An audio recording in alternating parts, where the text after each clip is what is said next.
Hello, welcome to another episode of In My Dreams.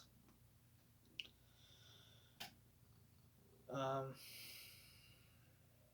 just like in my last video, I explained that I was going to tell you how I got my name. Well, in this dream, it explains it more fully, and you'll understand why.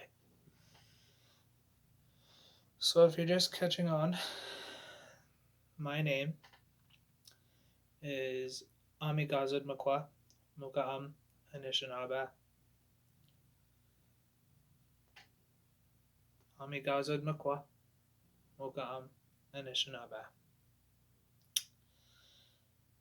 It means fighting bear, sun risen native. And in this dream, just like in the other, I woke up from a bad dream. Except in this dream, it was all bad. I woke up, and there were gunshots. There were bombs going off. Screaming, yelling, fighting, cursing. You name it. At first, I didn't know what was going on, but then in the dream, I realized that I had a job to do. And that job was to help people. Help people the best way I knew how. And so the only way I knew how was by being a medic. I was a medic in my dream.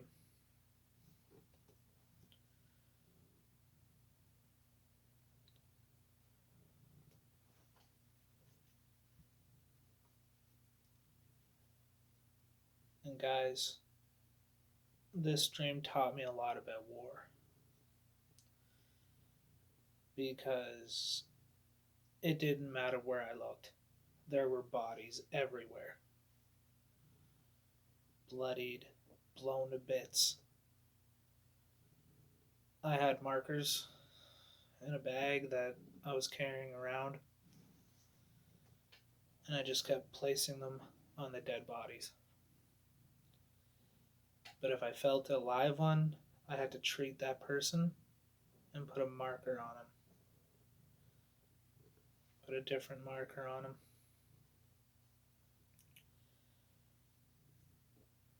And so, in this dream, I was in my community, just traveling from house to house the best way I knew how, as quickly and as quietly as I knew how. It was tough because there were live grenades all over, just all over. Claymores. You could see where they were because they were just freshly put there. And like claymores beside people that were live but were injured.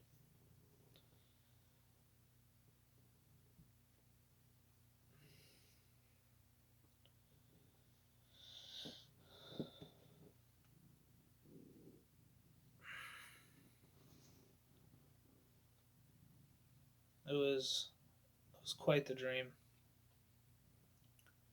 I tried everything I could, everything, to help these people.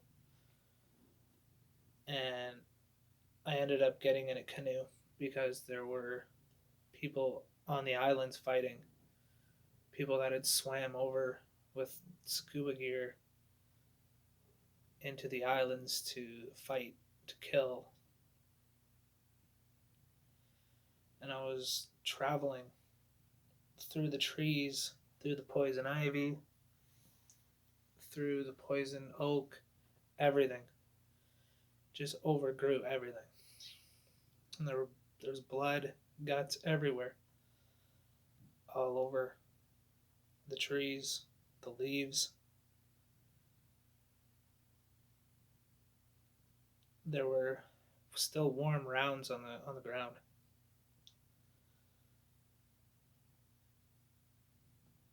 And I got to this place, and it was like the front lines.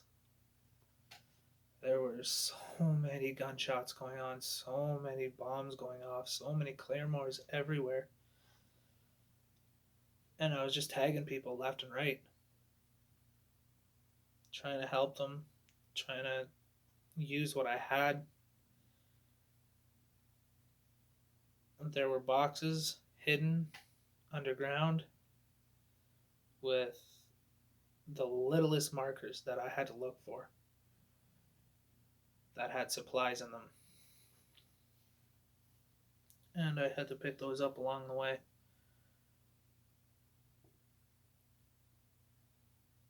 And so I got to this place where it was a giant hill,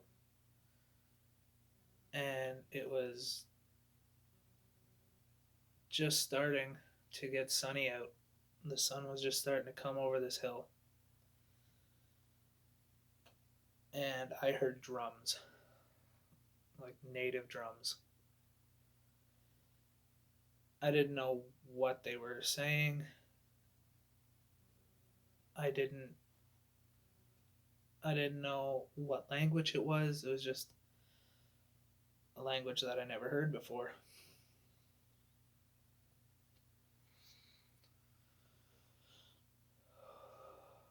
So I kept listening and listening and listening and listening.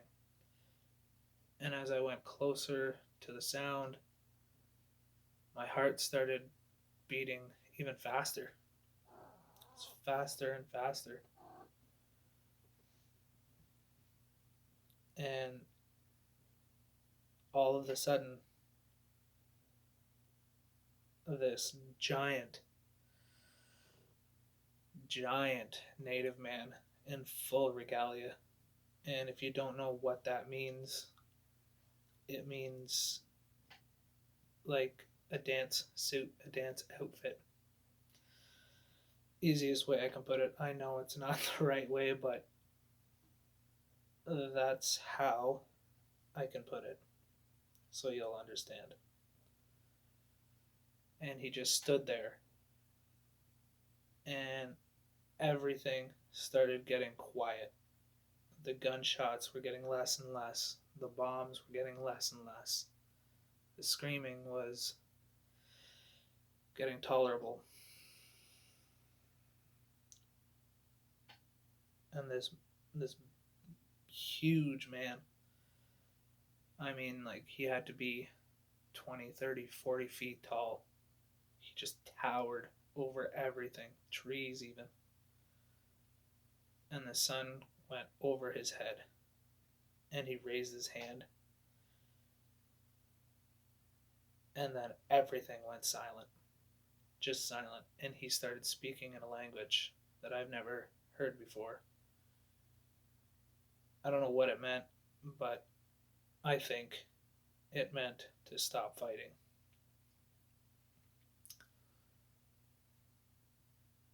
And I reached my hand up in the air, and as if he noticed, it was like a beam of light came and touched my hand, and I could feel warmth. And everybody else put their guns down. They started taking off their jackets with their flag on it. And they just kneeled. They kneeled and looked up to him.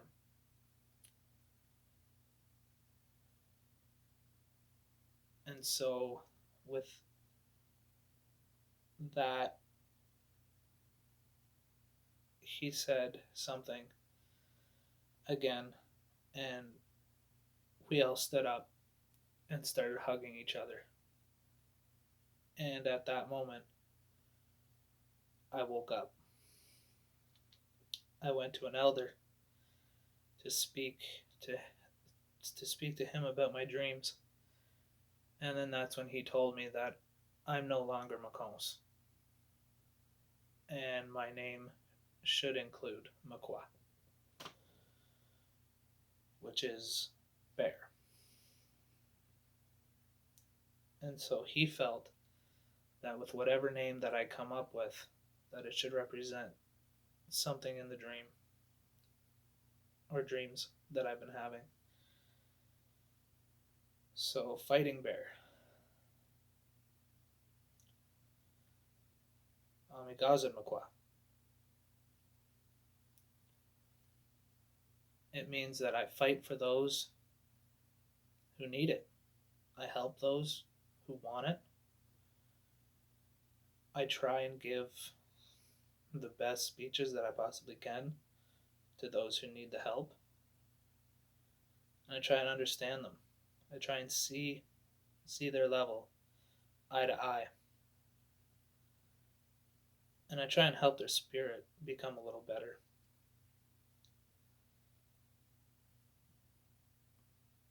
I try and teach them about the 7 grandfather teachings. I tell them everything I know that I've been taught on the powwow trail, because the powwow trail saved me. My music saved me. Drumming saved me. And so I just wanted to help people from there, and I've been doing so as best as I can. And that's why my name is what it is. And those are the dreams that I had that created AamiigaazoodM'kwa.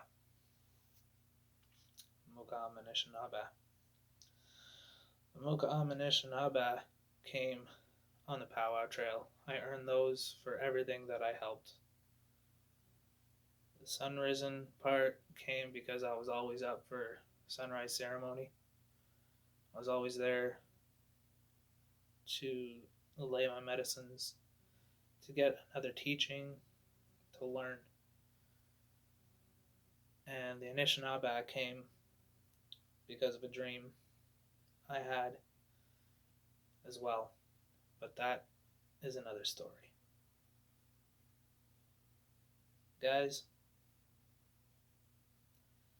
that's it for this video. Don't forget to hit that subscribe button. Don't forget to hit the little bell. Comment whatever you need to. I'm here if you need me. I'm always going to be. Guys, share it. Share it. Share the videos. Go for it. Tell people about them. And I will be back with another video tomorrow. Maybe. Don't forget, hit the bell, hit subscribe, comment, follow, do whatever. My name is AamiigaazoodM'kwa, Muka'a Anishinaabe. Thanks for listening, guys.